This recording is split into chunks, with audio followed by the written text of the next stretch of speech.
Good morning students, आप सभी का स्वागत है आपके अपने YouTube channel maths for you academy में। आज हम आपके लिए लेके आए हैं यहाँ पर कक्षा 8वीं की गणित विषय की वर्कशीट नंबर 22 तिथि 10/12/2020 के लिए। यहाँ पर हमारा चैप्टर वर्ग एवं वर्गमूल वाला चल रहा है, यानी कि स्क्वायर एंड स्क्वायर रूट वाला हमारा यहाँ पर चैप्टर अभी भी चल रहा है। तो यहाँ पर वर्गमूल और उसके प्रतिरूप के बारे में यहाँ पर बताएंगे। वर्गमूल यानी कि स्क्वायर रूट और प्रतिरूप यानी कि उसकी प्रारूप जो होता है, यानी कि जो फिगर्स होती हैं, तो उसके बारे में यहाँ पर अब चर्चा करते हैं। तो आज प्रिया रिया को एक किस्सा सुना रही थी कि जब पापा प्लॉट खरीदने के लिए प्रॉपर्टी डीलर के पास गए तो उसे भी अपने साथ ले गए थे और डीलर ने पापा से पूछा था कि आपको कितने क्षेत्रफल की ज़मीन चाहिए। तो पापा ने कहा कि मुझे आप 45 फुट गुणा के 45 फुट यानी कि 20 गुणा के 25 वर्ग फुट का वर्गाकार प्लॉट दिखा दीजिए, यानी कि स्क्वायर का आकार का प्लॉट दिखा दीजिए। तो डीलर ने कहा, भाई साहब मैं आपको प्लॉट दिखाऊंगा जो कि उतना ही है जितना आपको चाहिए, बस इसकी लंबाई 45 फुट से 46 फुट ज़्यादा है, तो चौड़ाई 45 फुट से 1 फुट कम, अर्थात हो ही गया 45 फुट गुना के 45 फुट। तभी मेरे दिमाग में कुछ सूझा और मैंने पापा को कहा, नहीं पापा, वह हमें 1 वर्ग फुट ज़मीन कम दे रहा है, 1 ज़मीन फुट कम दे रहा है। तो कैसे दे रहा है या नहीं दे रहा है, तो अभी इसके बारे में बात करते हैं। तो तब पापा ने 46 फुट गुणा के 44 फुट हिसाब लगाया, तो यह पाया कि यह 2024 वर्ग फुट बनेगा। तुम सही कह रही हो, पर तुमने इतनी जल्दी कैसे पता लगाया कि मैंने पापा को बताया, मैंने गुना करके नहीं बल्कि 2025 में से 1 घटाकर सही उत्तर बताया। ध्यान से देखो रिया और समझो किस तरह से वह डीलर हमसे 1 वर्ग फुट के ज़्यादा पैसे लेना चाहता था। तो आगे यहाँ पर पापा का गणना का तरीका 45 गुणा के 45 यानी कि 2025 वर्ग फीट पहली स्थिति में, 46 गुणा के 44 यानी कि 2024 वर्ग फीट दूसरी स्थिति थी।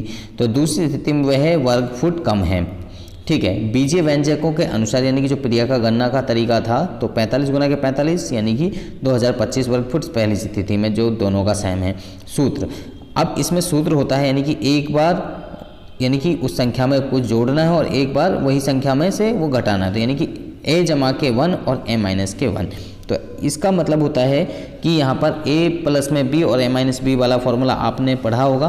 तो वो फॉर्मूला होता है a प्लस में b और a माइनस के b। इस फॉर्मूले को हम आगे लिख सकते हैं a का स्क्वायर माइनस के b का स्क्वायर, ये हम लिख सकते हैं।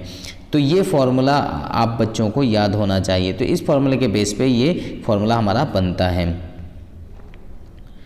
तो आगे यहाँ पर इसको a स्क्वायर माइनस के 1 का स्क्वायर यानी कि a स्क्वायर माइनस के 1, a कितना है हमारा यहाँ पर, जो इन दोनों के बीच में होगा, 46 और 44 के बीच में यानी कि 45 का स्क्वायर माइनस के 1।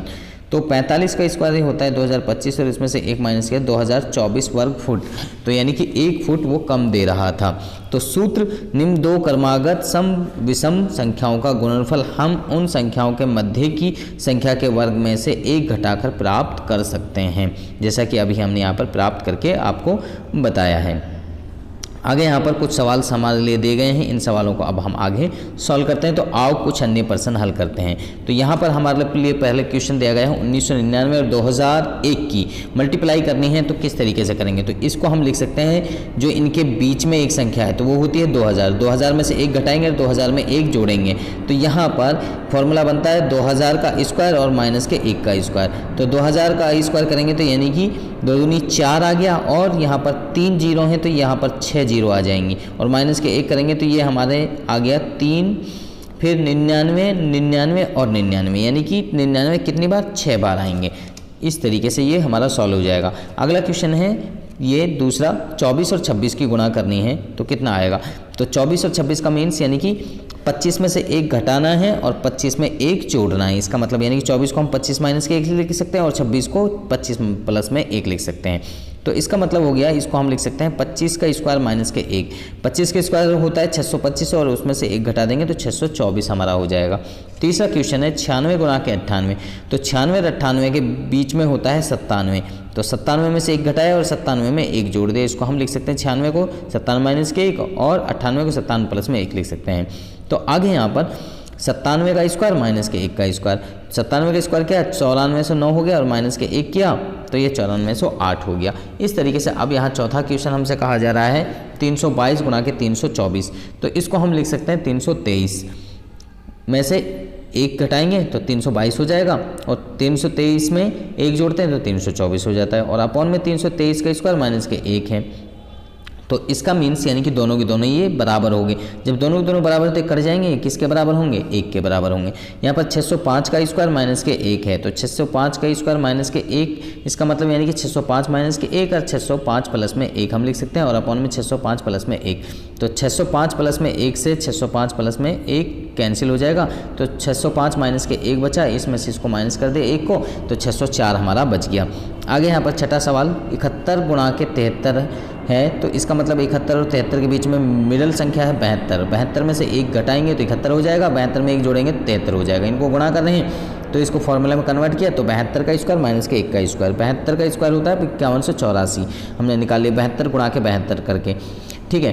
तो ये आ गया 5184 और इसमें से 1 घटा दिया तो ये हो गया 5183, हमारी ये संख्या का आंसर हो गया। तो इस तरीके से हम इन सवालों को इजीली सॉल्व कर सकते हैं। आगे यहाँ पर कोविड के संदर्भ में उचित व्यवहार संबंधी कैब संदेश आपको दिया जा रहा है। कोविड-19 के विरुद्ध लड़ाई में सुरक्षित रहने के लिए मास्क अवश्य पहने, तो सभी बच्चे मास्क अवश्य पहने और दिल्ली में तो वैसे भी आपके लिए 2000 का जुर्माना है, तो सभी बच्चे अपने मास्क का अवश्य ख्याल रखें। तो मुझे लगता है कि जो वर्कशीट हमने समझाई वो सभी बच्चों को समझ में आ गया। अगर आपको समझ में आ गया तो आप हमारे वीडियो को लाइक करें, शेयर करें, कमेंट करें। इसके साथ में अगर आप अभी तक हमारे चैनल पर नए हैं तो आप हमारे चैनल को सब्सक्राइब कीजिए और इसके साथ में बेल आइकन को जरूर प्रेस करें ताकि आपको आने वाली हर वर्कशीट की अपडेशन साथ के साथ में मिलते रहे। तो आप बच्चे हमारे साथ में बन रहे हैं हमारी नेक्स्ट वीडियो तक। आप सब बच्चों का इस वीडियो को देखने के लिए धन्यवाद।